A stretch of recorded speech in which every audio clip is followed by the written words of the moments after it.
খবর শুনছেন দুর্গাপুর সংবাদ চ্যানেল থেকে। আজ 17 তারিখ শনিবার। জানাবো আজকের বাছাই করা গুরুত্বপূর্ণ 12টি তাজা খবর। শুরুতেই হেডলাইন। রাষ্ট্রপতি প্রধানমন্ত্রীর সঙ্গে দেখা করতে চাই, শুভেন্দুর কাছে অনুরোধ চাকরিহারাদের। শুভেন্দুর বিরুদ্ধে বিস্ফোরক জন বার্লার পাল্টা বড় চাল দিলেন বিরোধী দলনেতা, সময় মাত্র 7 দিন। 22 মে পর্যন্ত জেলায় জেলায় প্রবল ঝড় বৃষ্টি, এক সপ্তাহের তুমুল দুর্যোগের আপডেট দিয়ে দিল হাওয়া অফিস। বিজেপির ভিতরে বিষ ছড়াচ্ছে কেউ, জন বার্লা দলবদলের পর শুভেন্দুকে ঘুরিয়ে আক্রমণ দিলীপ ঘোষের। বিচারপতি দয়া করেছেন রাজ্য সরকারকে, তা না হলে রাজ্য কোথায় 200 কোটিরও বেশি খরচ করেছে জানালেন শুভেন্দু। দুষ্কৃতের গুলিতে নিহত দুলালের স্ত্রীকে মালদায় বড় পদে আনল তৃণমূল, ধন্যবাদ চৈতালির। সরতে হলো অনুব্রতকে, বীরভূমে জেলা সভাপতির পদই তুলে দিল তৃণমূল। ভারতীয় সেনাও মোদির পায়ে মাথা নত করে, এবার বেফাঁস মন্তব্য মধ্যপ্রদেশের উপমুখ্যমন্ত্রীর। রাজনৈতিক নেতারা সাংবাদিকদের হেনস্থা করে না, সব্যসাচীর পাশে দাঁড়ালেন ফিরহাদ। কফি হাউসের সামনে মুখোমুখি বিজেপি ও এসএফআই, মিছিল ঘিরে উত্তেজনা কলেজ স্ট্রিটে। সব্যসাচী নয়, বেআইনি কাজটা করেছিল আন্দোলনকারীরাই, সাফ জানালো পুলিশ। একটা আম পাড়ার অপরাধে এত পেটালো যে মরেই গেল ছেলেটা, সকাল থেকে জ্বলছে আগুন। এছাড়াও রয়েছে আরো বেশ কিছু গুরুত্বপূর্ণ খবর। পুরো বিস্তারিত জানতে ভিডিওটি শেষ পর্যন্ত শুনুন।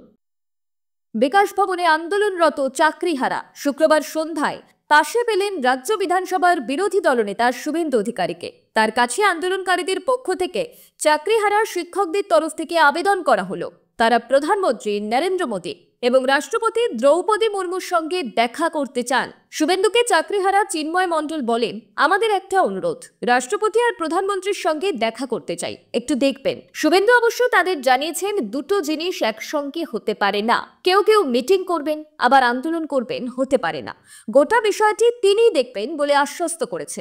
চাকরিহারাদের বিকাশ ভবন অভিযান ঘিরে বৃহস্পতিবার দিনভর উত্তপ্ত ছিল করুণাময়ী চত্বর। প্রথমে চাকরিহারাদের বিকাশ ভবন দখল, তারপর সেখানে সব্যসাচী দত্তের অনুগামীদের হুজ্জুতি। সন্ধ্যায় বিকাশ ভবনের কর্মীদের বাইরে বেরোতে না দিয়ে আন্দোলন বিক্ষোভ, শেষমেশের পুলিশের লাঠিচার্জ, গোটা বিষয়ে তপ্ত হয়েছে পরিস্থিতি। শুভেন্দু চাকরিহারাদের পাশে দাঁড়িয়ে বলে, বিরোধী দলনেতা মানে একটা পোস্ট, যতক্ষণ না তাকে কেউ নমিনেট করে, বর্ণ ধর্ম না ভেবে পাশে দাঁড়ানো আমার কাজ। সঙ্গে তিনি এও বলে, আপনাদের দাবির যুক্তিসঙ্গত আছে, তাহলে আপনাদের দাবিকে সমর্থন করব, সহযোগিতা করে মন থেকে আছি, মুখে নয় মন থেকেই আছি। আপনাদের কাছে আমাদের একটি ছোট্ট অনুরোধ, অনুগ্রহ করে চ্যানেলটি সাবস্ক্রাইব করুন আর প্রতিদিনের সঠিক ও নির্ভরযোগ্য খবর সবার আগে পান। আজকের লক্ষ্য 5000 নতুন সাবস্ক্রাইবার। আপনাদের একটি ক্লিক আমাদের আরও এগিয়ে নিয়ে যেতে পারে। সাথেই থাকুন, সত্যির পাশে থাকুন, দুর্গাপুর সংবাদের সঙ্গে থাকুন। জন বার্লাকে আইনি চিঠি পাঠালেন শুভেন্দু অধিকারী। আলিপুরদুয়ারের প্রাক্তন বিজেপি সাংসদ তথা প্রাক্তন কেন্দ্রীয় মন্ত্রী জন বার্লা তৃণমূল কংগ্রেসে যোগ দেওয়ার সময় রাজ্যের বিরোধী দলনেতা শুভেন্দু অধিকারীর বিরুদ্ধে উন্নয়নে বাধা দেওয়ার অভিযোগ তুলে সরব হয়েছিলেন। বৃহস্পতিবার সন্ধ্যায় রাজ্যের বিরোধী দলনেতা শুভেন্দু অধিকারী সাংবাদিক সম্মেলন করে তার বিরুদ্ধে জন বার্লার মিথ্যা অভিযোগ করা নিয়ে আইনি নোটিশ পাঠানোর হুঁশিয়ারি দিয়েছিলেন। বৃহস্পতিবার রাতেই তার আইনজীবী মারফত জন বার্লার ইমেলে আইনজীবী সূর্যনীল দাসের মারফত লিগাল নোটিশ পাঠিয়েছেন বিরোধী দলনেতা শুভেন্দু অধিকারী।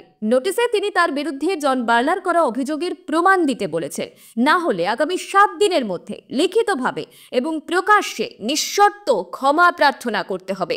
সেই সঙ্গে ক্ষমা প্রার্থনা প্রধান ইংরেজি এবং বাংলা সংবাদপত্রে এবং যে মিডিয়া চ্যানেলে এই মানহানিকর বক্তব্য প্রচারিত হয়েছে সেখানে প্রকাশ করতে হবে। এছাড়াও ভবিষ্যতে শুভেন্দু অধিকারীর বিরুদ্ধে অন্য কোনো রকম মানহানিকর বক্তব্য দেওয়া বা ইঙ্গিতপূর্ণ মন্তব্য করা থেকে বিরত থাকতে হবে।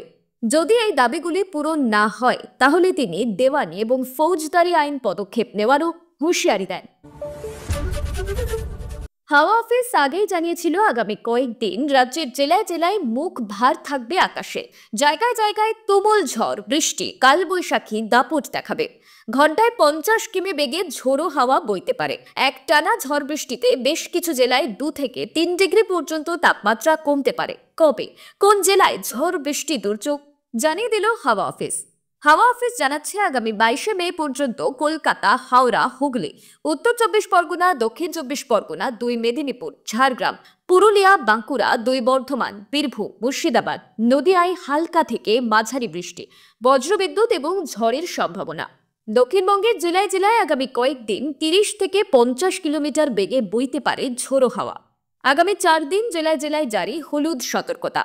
আগামী 2 দিন দক্ষিণবঙ্গের জেলায় জেলায় তাপমাত্রার কোনো হেরফের না হলেও তার পরের দিনগুলিতে গাঙ্গেয় বঙ্গে তাপমাত্রা কমতে পারে 2 থেকে 3 ডিগ্রি পর্যন্ত।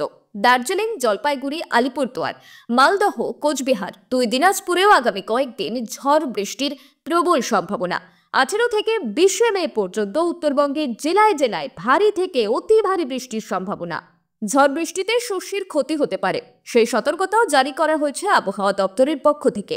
বেলার দিকে তীব্র দাবদাহের পরিস্থিতি তৈরি হলে সকাল 11টা থেকে বেলা 4টে পর্যন্ত দীর্ঘক্ষণ তাপপ্রবাহের সংস্পর্শ এড়িয়ে যাওয়ার পরামর্শই দেওয়া হয়েছে। বঙ্গ বিজেপিতে ফের বড় ধাক্কা। দক্ষ সংগঠকের অভাব আর অভ্যন্তরীণ কোন্দল এমনিতেই দুর্বল করে দিয়েছে রাজ্যের গেরুয়া শিবিরকে। তার উপর আবার বিস্ফোরার মতন দলের এক প্রাক্তন সাংসদের দল বদল। বিজেপি ছেড়ে শুদ্ধ তৃণমূলে যোগ দিয়েছেন জন বার্লা। এই দলবদলকে ঘিরেই নতুন করে তীব্র হচ্ছে দিলীপ ঘোষ এবং শুভেন্দু অধিকারীর মতবিরোধ। শুক্রবার সাংবাদিকদের মুখোমুখি হয়ে দিলীপ ঘোষ বলে, অনেকদিন ধরেই শুনছিলাম বার্লা দল ছাড়বে। এত বড় নেতা কেন দল ছাড়ছে সেটা পাল্টেকে ভাবা উচিত। তিনি মন্ত্রী ছিলেন, সম্মান পেয়েছিলেন, তার পেছনে অনেক লোক রয়েছে। তার চলে যাওয়া রাজনৈতিকভাবে ক্ষতিকর। যদিও দিলীপ ঘোষ সরাসরি শুভেন্দুর নাম না করলেও তার বক্তব্য ঘিরে প্রশ্ন উঠছে। সেই দিকেই কি ইঙ্গিত? বালার দাবি শুভেন্দু অধিকারী তাকে হাসপাতাল তৈরির মতন প্রকল্পে বাধা দিয়েছেন, অথচ মুখ্যমন্ত্রী মমতা বন্দ্যোপাধ্যায় চা বাগান শ্রমিকদের জন্য অনেক কিছু করেছে। সেই হতাশা থেকেই তিনি বিজেপি ছেড়েছেন। অন্যদিকে বালার দলবদলকে গুরুত্ব দিতে নারাজ শুভেন্দু অধিকারী, বরং তিনি আইনি পদক্ষেপে ব্যস্ত। এমন অবস্থায় দিলীপ শুভেন্দু দ্বন্দ্ব আরও প্রকাশ্যে।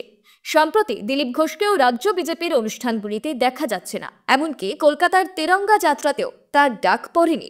অন্যদিকে জগন্নাথ মন্দির উদ্বোধনে গিয়ে মুখ্যমন্ত্রীর সঙ্গে তার হাস্যোজ্জ্বল ছবি ঘিরেও রাজনৈতিক মহলে জল্পনা। সব মিলিয়ে জন বার্লার দলবদলের প্রভাব পড়েছে রাজ্য বিজেপির অন্দরে, আর দিলীপ শুভেন্দুর দ্বন্দ্ব যেন সেই আগুনে ঘি ঢালছে। সুপ্রিম কোর্ট অন্তর্বর্তী রায় স্পষ্ট করে বলে দেওয়া হয়েছে, রাজ্য সরকারকে সরকারি কর্মচারীদের 25% ডিএ দিতেই হবে। ডিএর দাবিতে দীর্ঘদিন ধরে লড়াই চালিয়ে আসছিলেন সরকারি কর্মচারীদের যৌথ সংগ্রামী মঞ্চ। লড়াই করেছে বিজেপির কর্মচারী পরিষদ। সুপ্রিম কোর্টের এই নির্দেশে খুশি সরকারি কর্মচারী। জয় ছিনিয়ে আনা হয়েছে বলে জানালেন রাজ্য বিধানসভার বিরোধী দলনেতা শুভেন্দু অধিকারী। সঙ্গে তার এটাও বক্তব্য, রাজ্য সরকার সরকারি কর্মচারীদের অধিকার থেকে বঞ্চিত করার জন্য যত মামলা মোকদ্দমা করেছে তার জন্য 200 কোটি টাকারও বেশি খরচ করে ফেলেছে। শুভেন্দুর বক্তব্য, জোরালো যে আন্দোলন করছে ডিএ, আন্দোলনকারীদের সংগ্রামী যৌথ মঞ্চ, সেখান থেকে রাজনৈতিক স্বার্থে অনেকে বেরিয়ে গিয়েছেন, সেটা চাপে পড়েই হোক কিংবা অন্য কারণে। সরকারি কর্মচারীদের ন্যায্য অধিকার থেকে বঞ্চিত করা হচ্ছে। শুভেন্দুর বক্তব্য, এই লড়াইয়ে কলকাতার জয় হয়েছে। সুপ্রিম কোর্টের লড়াই চলে, তারিখের পর তারিখ পড়েছে, কারণ সরকার জানতো তারা এই মামলায় হারবে। তারা জানতো এসএলপি খারিজ হবে। তারা কোটি কোটি টাকা খরচ করেছে। এই টাকা থাকলে 10টি হাসপাতাল তৈরি করা যেত, 200টি স্কুল তৈরি হতো। 200 কোটি টাকার বেশি খরচ হয়েছে। প্রসঙ্গত, সুপ্রিম কোর্ট প্রথমে রাজ্যকে 50% বকেয়া ডিএ প্রদানের নির্দেশ দিয়েছিল। রাজ্যের তরফে আইনজীবী অভিষেক মনু সিংভি জানান, এতে সরকারের উপর বাড়তি চাপ তৈরি হবে। এর প্রেক্ষিতে সুপ্রিম কোর্ট অন্তত 25% দিয়ে দেওয়ার অন্তর্বর্তী নির্দেশ দেয়। এই প্রসঙ্গে বলতে গিয়ে রাজ্যের আর্থিক অবস্থার সমালোচনা করেন শুভেন্দু অধিকারী। শুভেন্দু বলেন, আদালত 50% ডিএ দেওয়ার কথা বলেছিল। রাজ্য সরকার আদালতে হাতে পায়ে ধরেছে, বিচারপতি দয়া করেছে, তাই 25% দিতে হবে রাজ্যকে। কোর কমিটিকে উপেক্ষা করে বীরভূম জেলায় একাই দল চালাতে চেয়েছিলেন অনুব্রত মণ্ডল। কেষ্টর এই কাণ্ডে ক্ষোভের সৃষ্টি হয় তৃণমূলের অন্দরে। দলীয় কোন্দলে বেসামাল পরিস্থিতি হয় বীরভূমের। একদিকে প্রবীণ তৃণমূল নেতা অনুব্রত মণ্ডল, অন্যদিকে জেলা তৃণমূলের দাপুটে নেতা তথা বীরভূম জেলা পরিষদের সভাধিপতি কাজল শেখ। এবার কোন নেতাকে জেলা সভাপতির পদে বসানো হবে তা নিয়ে দলের অন্তরে একটা দ্বন্দ্ব লেগেই ছিল। এই কারণে বীরভূম জেলায় সভাপতির পদই তুলে দিল তৃণমূল। ফলে তৃণমূলের জেলা সভাপতি আর রইলেন না অনুব্রত মণ্ডল। শুক্রবার জেলা সভাপতি এবং চেয়ারপারসনদের তালিকা প্রকাশ করেছে তৃণমূল। সেই তালিকায় জেলা সভাপতির পদ রাখা হয়নি বীরভূম জেলায়। জেলার সংগঠন দেখভালের জন্য তৃণমূল সুপ্রিমো মমতা বন্দ্যোপাধ্যায় একটি কোর কমিটি গঠন করে দিয়েছেন। 9 সদস্যের ওই কমিটিতে রয়েছেন অনুব্রত মণ্ডল। তবে জেলার দলের চেয়ারপারসন পদে এবারেও রাখা হয়েছে রামপুরহাটের বিধায়ক আশিস বন্দ্যোপাধ্যায়কে। দলের একাংশের অভিযোগ, মমতার তৈরি কোর কমিটিকে অপ্রাসঙ্গিক করে দিয়ে অপারেশন বোলপুর চালাচ্ছেন অনুব্রত। দীর্ঘদিন ধরে হয় না কোর কমিটির বৈঠক। এই কমিটির অন্যতম সদস্য কাজল শেখ দূরত্ব রেখেই চলেছেন অনুব্রত মণ্ডলের কর্মসূচি থেকে। সে কারণেই দুই দাপুটে নেতার দ্বন্দ্বে জেলা সভাপতির পদই তুলে দিল তৃণমূল। অপারেশন সিঁদুর অভিযানে ভারতীয় সেনার কর্নেল সোফিয়া কুরেশিকে নিয়ে কটাক্ষ করে দেশ জুড়ে বিতর্কে জড়িয়েছেন মধ্যপ্রদেশের মন্ত্রী বিজয় শাহ। কর্নেল কুরেশির নাম না করেই গত 12 মে ইন্দোরের রায়কুন্ডা গ্রামে এক অনুষ্ঠানে তিনি বলেন, আমাদের বোনেদের সিঁদুর যারা কেড়ে নিয়েছিল তাদের শায়েস্তা করতে তাদের বোনকেই পাঠিয়েছেন মোদিজি। এই মন্তব্যের জেরে প্রবল সমালোচনার মুখে পড়েন তিনি। সুপ্রিম কোর্ট পর্যন্ত মন্ত্রীর ওই মন্তব্যে তীব্র ভর্ৎসনা করে তাকে ক্ষমা চাইতে বলে। তবে তাতেও বিজেপি নেতা মন্ত্রীদের বিতর্কিত মন্তব্যে হ্রাস পড়েনি। এবার সেনাবাহিনীকে জড়িয়ে বিতর্কিত মন্তব্য করলেন মধ্যপ্রদেশের উপমুখ্যমন্ত্রী জগদীশ দেবরা। সিভিল ডিফেন্সের স্বেচ্ছাসেবকদের উদ্দেশ্যে বক্তব্য রাখতে গিয়ে তিনি বলেন, আমরা দেখেছি পেহেলগাঁওয়ে পর্যটকদের আলাদা করা হয়েছে, তাদের ধর্ম চিহ্নিত করে মহিলাদের এক পাশে সরিয়ে পুরুষদের পরিবারের সামনে গুলি করে হত্যা করা হয়েছে। তারপর থেকে এই দেশের মানুষ প্রতিশোধ না নেওয়া পর্যন্ত বিশ্রাম নেয়নি। প্রধানমন্ত্রী যে কঠোর ব্যবস্থা নিয়েছেন তার জন্য আজ গোটা দেশের সেনাবাহিনী নরেন্দ্র মোদীর পায়ে মাথা নত করে। তাকে আপনারা অভিবাদন জানান। বক্তব্যের শেষে নিজেও হাততালি দেন এবং উপস্থিত জনতাকেও হাততালি দিতে বলেন। দেবরার বক্তব্য প্রকাশ্যে আসতে কড়া প্রতিক্রিয়া জানায় কংগ্রেস। মধ্যপ্রদেশ যুব কংগ্রেস এক্স হ্যান্ডেলে লেখে, আমাদের সেনাবাহিনী দেশ এবং জাতিকে রক্ষা করে, কোনো রাজনৈতিক নেতার অমহিমাকে নয়। সেনাবাহিনী প্রধানমন্ত্রী মোদীর পায়ে নত নয়। এই বক্তব্য বাহিনীর মর্যাদা এবং আত্মত্যাগকে অপমান করে। কংগ্রেস নেত্রী সুপ্রিয়া শ্রীনাথ প্রধানমন্ত্রীকে ওই বিজেপি নেতাকে বরখাস্ত করার দাবি জানিয়েছে। বিকাশ ভবনের সামনে জোরদার আন্দোলনে চাকরিহারারা। পুলিশের সঙ্গে বৃহস্পতিবার দিনভর চলছে তুমুল ধস্তাধস্তি। সেখানে বৃহস্পতিবার দুপুরে যেতে দেখা গিয়েছিল তৃণমূল নেতা তথা স্থানীয় কাউন্সিলর সব্যসাচী দত্তকে। তাকে ঘিরে বিক্ষোভে ফেটে পড়েন চাকরিহারা আন্দোলনকারীরা। অন্যদিকে সব্যসাচীর অনুগামীদের বিরুদ্ধে চাকরিহারাদের উপর আক্রমণের অভিযোগ উঠেছে। একই সঙ্গে ছাড় পায়নি সংবাদ মাধ্যমও। তা নিয়ে চাপানোতর চলছে রাজনৈতিক মহলে। তোপের পর তোপ দেখে চলেছেন পদ্ম নেতারা। বিতর্কের আবহে এবার সব্যসাচীর পাশে দাঁড়ালেন কলকাতার মেয়র ফিরহাদ হাকিম। ফিরহাদের দাবি, সব্যসাচী ও এলাকার কাউন্সিলর লাগাতার অবরোধের জেরে এলাকায় স্থানীয় বাসিন্দাদের অসুবিধা হচ্ছে। তা জানতে পেরেই তিনি সেখানে গিয়েছিলেন, সাধারণ মানুষের পাশে দাঁড়ানোর চেষ্টা করেছিলেন। ফিরহাদ বলেন, সব্যসাচী দত্ত ওখানকার কাউন্সিলর, ওখানকার মানুষের অসুবিধা হচ্ছে। স্থানীয় মানুষ প্রতিবাদ করলেই কাউন্সিলরকে আসতে হবে। স্থানীয় বাসিন্দারাই ক্ষোভে ফুঁসছেন রাস্তা আটকানোর বিরুদ্ধে, আর সব্যসাচী দত্ত চুপ করে বসে থাকবে, স্থানীয় বাসিন্দাদের পাশে দাঁড়াবে না, তাদের সমস্যা সমাধানের চেষ্টা করবে না। অন্যদিকে সাংবাদিকদের হেনস্থা নিয়ে বেশ গরম সুর ফিরহাদের। খানিক ক্ষোভের সঙ্গেই তিনি বলেন, রাজনৈতিক নেতারা সাংবাদিকদের হেনস্থা করেন না, বরং সাংবাদিকরাই রাজনৈতিক নেতা এবং রাজনৈতিক দলগুলিকে হেনস্থা করে থাকে, ভুল তথ্য দিয়ে বারবার হেনস্থা করে। অপারেশন সিঁদুরের পরে সেনাবাহিনীর পরাক্রমকে সম্মান জানিয়ে রাজ্যে রাজ্যে তেরঙ্গা মিছিল করছে বিজেপি। শুক্রবার তেমনই এক মিছিল হয় কলকাতায়। বিকেলে কলেজ স্ট্রিট থেকে মিছিল শুরু হয় লক্ষ্য শ্যামবাজার 5 মাথার মোড়। তবে কফি হাউসের গলিতে পৌঁছতেই সেই মিছিলের মুখোমুখি হয় এসএফআই এর জমায়েতের। কলকাতা বিশ্ববিদ্যালয়ে আঞ্চলিক কমিটির সম্মেলন উপলক্ষে সেদিন কফি হাউসের সামনেই ছিল তাদের প্রকাশ্য সমাবেশ। পাশাপাশি আগের দিন বিকাশ ভবনের সামনে চাকরিহারা শিক্ষকদের উপর পুলিশি হামলার প্রতিবাদেও অবস্থান করছিলেন এসএফআই কর্মীরা। দুপক্ষের মিছিল মুখোমুখি হতেই ছড়ায় প্রবল উত্তেজনা। বিজেপির মিছিল থেকে ওঠে বিতর্কিত স্লোগান, কলি মারো, দেশদ্রোহীদের চামড়া গুটিয়ে দেব আমরা। পাল্টা স্লোগানে জবাব দেয় এসএফআই। পরিস্থিতি সামাল দিতে হিমশিম খায় পুলিশ। উভয় মিছিলকে শান্তভাবে এগিয়ে দিতে পুলিশ বারবার অনুরোধ জানালেও উত্তেজনা রুখতে শেষ পর্যন্ত ময়দানে নামেন বিজেপির শীর্ষ নেতারা।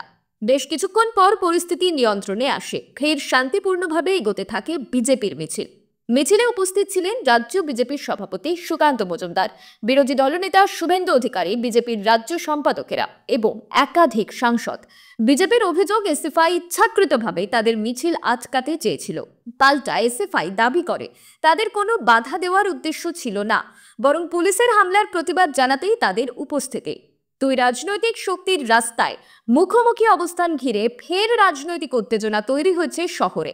পুলিশের তৎপরতায় বড় ধরনের অশান্তি না হলেও রাজনৈতিক তরজায় ঘি পড়েছে আরও একবার। দুষ্কৃতীর গুলিতে ঝাঁঝরা হয়েছিলেন মালদা তৃণমূলের সহসভাপতি তথা ইংরেজবাজার পুরসভার ভাইস চেয়ারম্যান দুলাল সরকার। দলে দীর্ঘদিনের সহকর্মীর করুণ পরিণতিতে তার বাড়িতে ছুটে এসেছিলেন নেত্রী মমতা বন্দ্যোপাধ্যায়। দুলাল সরকারের স্ত্রী চৈতালি সরকারের পাশে দাঁড়িয়ে জানিয়েছিলেন দুলালের অসমাপ্ত কাজ শেষ করবে চৈতালি। এবার সেই চৈতালিকেই মালদায় দলের চেয়ারপারসনের দায়িত্ব দিল তৃণমূল। বর্তমানে চৈতালি ইংরেজবাজার পুরসভার 20 নম্বর ওয়ার্ডের কাউন্সিলর, পাশাপাশি তিনি শিশু কল্যাণ সমিতির সদস্য। এর আগে মালদা তৃণমূলের চেয়ারম্যান ছিলেন রতুয়ার বিধায়ক সমর মুখোপাধ্যায়, কিন্তু সমরবাবুর বয়স হয়েছে, বার্ধক্যজনিত অসুস্থতাও রয়েছে। সে কথা মাথায় রেখেই এবার দায়িত্ব চৈতালি সরকারকেই দেওয়া হলো বলেই মনে করা হচ্ছে। খবর পাওয়ার পর চৈতালি সরকার বলেন, মুখ্যমন্ত্রীকে ধন্যবাদ জানাচ্ছি, আমাকে এই দায়িত্ব দিয়েছেন, আমি দলের জন্য কাজ করে যাব। চলতি বছরের 2রা জানুয়ারি দুষ্কৃতীরা গুলি করে খুন করে দুলাল সরকার ওরফে বাবলাকে। তদন্তে উঠে আসে তৃণমূলের দ্বন্দ্বেই খুন হয়েছেন দুলাল সরকার। ঘটনায় মূল চক্রী হিসাবে গ্রেফতার করা হয় তৃণমূলেরই মালদা শহর সভাপতি নরেন্দ্রনাথ তিওয়ারি এবং এক সময়ের বাম নেতা স্বপন শর্মাকে। গ্রেপ্তার হন আরও অনেকে। সেই সময় জেলা তৃণমূলের নেতারা অনেকেই জানিয়েছিলেন দুলাল খুনের পিছনে বড় মাথা আছে। যদিও বড় মাথা আর কে তা এখনো জানা যায়নি। তবে দুলাল সরকারের স্ত্রী চৈতালি দেবীও রাজনীতির লোক। দলের অনেকেই মনে করছেন মালদার মতন জেলায় মহিলা মুখে তুলে আনাই তৃণমূলকে বাড়তি সুবিধা দেবে।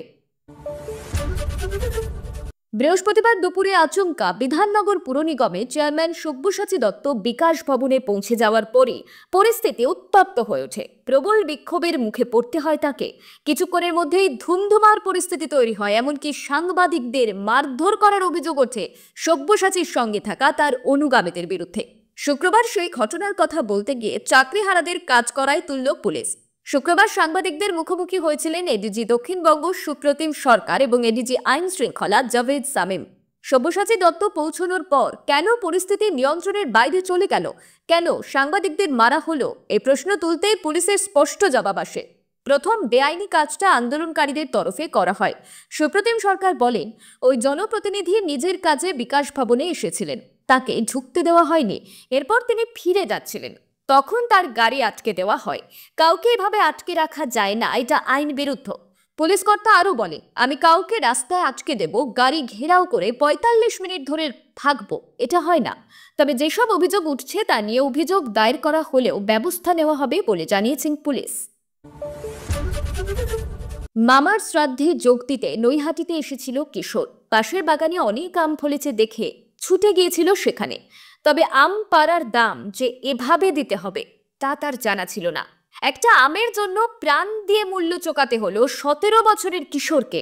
এই ঘটনাকে কেন্দ্র করে ক্ষোভে ফেটে পড়ে গোটা গ্রাম। নৈহাটির আটিসারা গ্রামের ঘটনা। আমপাড়ার অপরাধে সুদীপ্ত পণ্ডিত নামে এক 17 বছরের কিশোরকে পিটিয়ে খুন করার অভিযোগ উঠেছে আমবাগানের প্রহরারত কর্মীর বিরুদ্ধে। অভিযুক্ত কর্মীর নাম ফরহাদ মণ্ডল। তাকে ইতিমধ্যে গ্রেফতার করেছে পুলিশ। তারপরে উত্তপ্ত গোটা গ্রাম। আমের বাগানে আগুন লাগিয়ে দেওয়া হয়েছে। গ্রামবাসীরা জানিয়েছেন, বন্ধুদের সঙ্গে আম পাড়তে গিয়েছিল সুদীপ্ত। তাকে ধরে ফেলে আমবাগানের রক্ষী ফরহাদ মণ্ডল মারধর করে। পরে তাকে উদ্ধার করে নৈহাটি স্টেট জেনারেল হাসপাতালে নিয়ে গেলে চিকিৎসকরা তাকে মৃত বলে ঘোষণা করে। এই খবর এলাকায় পৌঁছতেই উত্তেজনা ছড়ায়। অভিযুক্তের কঠোর শাস্তির দাবি জানিয়েছেন গ্রামবাসীরা। এতক্ষণ খবর শুনছিলেন দুর্গাপুর সংবাদ চ্যানেল থেকে। খবর আজকের মতন এই পর্যন্তই। খবরগুলো আপনার কেমন লাগলো অবশ্যই কমেন্ট করে জানাবেন এবং নিয়মিত সঠিক খবর শোনার জন্য দুর্গাপুর সংবাদ চ্যানেলটিকে সাবস্ক্রাইব করে রাখুন। দেখা হচ্ছে পরবর্তী ভিডিওতে। ধন্যবাদ।